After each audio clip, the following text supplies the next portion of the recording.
Hello guys, అందరికీ good morning. ఈరోజు నేను చెప్పబోయే టాపిక్ ఏంటంటే, ఒక సాధారణ వ్యక్తి కోటీశ్వరుడు ఎలా అయ్యాడు. Guys, welcome to the Lokesh vlogs 0304. Hi, అందరికీ గుడ్ మార్నింగ్.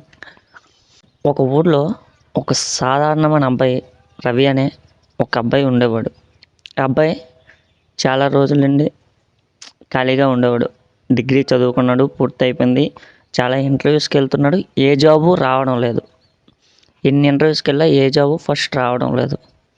దాంతో రవికి ఒక చిన్న అలవాటు ఉంది. రోజు సాయంత్రం 4 గంటలకి ఒక టీ స్టాల్ దగ్గర ఒక కప్పు టీ తాగేవాడు. ఒకరోజు ఆ కప్పు టీ తాగుతుండగా అతను ఒక ఆలోచన వచ్చింది. ఈ కప్పు టీ నేను రోజు తాగుతున్నాను కదా, ఇతని దగ్గరికి రోజు ఎంతమంది వస్తున్నారో, ఇదే కప్పు టీ నేను ఎందుకు అమ్మకూడదు? ఇదే ప్రశ్న నీలో ఎప్పుడైనా వచ్చిందా? కానీ రవికి వచ్చింది. రవి ఏమన్నాడు, ఇదే కప్పు టీ నేను ఎందుకు అమ్మకూడదు అని ఆలోచన రవికి వచ్చింది. రవి ఏం చేశాడంటే, మరుసటి రోజు తన దగ్గర ఉన్న మొత్తం పెట్టుబడి 100 రూపాయలు. ఆ 100 రూపాయలతో స్టార్ట్ చేశాడు.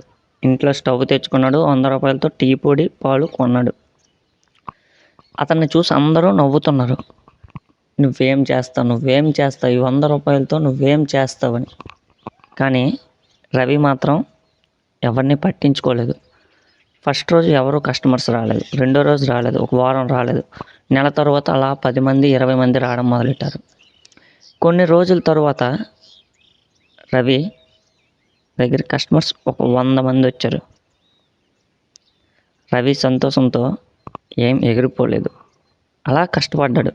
కొన్ని రోజుల తర్వాత ఆ చిన్న హోటల్ అనేది, చిన్న టీ స్టాల్ అనేది కొన్ని రోజులకు పెద్ద హోటల్ అయ్యింది. రవి కింద 10 మంది పని వాళ్ళు ఉన్నారు. ఇప్పుడు రవి ఆ ఊర్లో ఒక పెద్ద వ్యాపారవేత్త అయ్యాడు. రవి తన కష్టాన్ని అప్పుడే వదిలిస్తే ఇప్పటికి ఈ పొజిషన్కి వచ్చేవాడు కాదు. కానీ తన కష్టాన్ని గుర్తు పెట్టుకొని తను ఎంతో ముందుకు వచ్చాడు. రవి ఎవరేమన్నా ఒకటే మాట చెప్పేవాడు, చిన్న పని అయినా సరే నేను పెద్ద ఆలోచనతో పనిచేస్తున్నా, నా విజయం తప్పదు, నేను ఎప్పటికైనా సక్సెస్ అవుతా అని చెప్పేవాడు. వాళ్ళ తల్లిదండ్రులకి ఒక మంచి ఇల్లు కట్టాడు. ఇప్పుడు వాళ్ళ ఫ్యామిలీ ఒక సంతోషంగా, చాలా ఆనందంగా ఉన్నారు. తను ఇప్పుడు ఒక కోటీశ్వరుడు అయ్యాడు. ఆ చిన్న టీ స్టాల్లే చాలా బ్రాంచెస్గా పెట్టాడు, వేరు వేరు దేశాల్లో పెట్టాడు. అది రవి యొక్క స్టోరీ. నువ్వు కూడా రవిలా అవ్వాలంటే ముందు ఏదో ఒక పని మొదలుపెట్టు. చిన్నదైనా పెద్దదైనా ఒక పెద్ద ఆలోచన పెట్టుకో.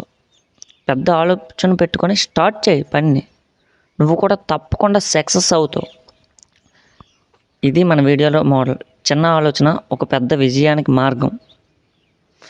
ఈ వీడియో కానీ నీకు నచ్చినట్టయితే please subscribe my video channel Lokesh vlogs 0304. ఇలాంటి వీడియోస్ నీకు ముందు కావాలంటే మన బెల్ ఐకాన్ని ఆన్లో పెట్టుకో.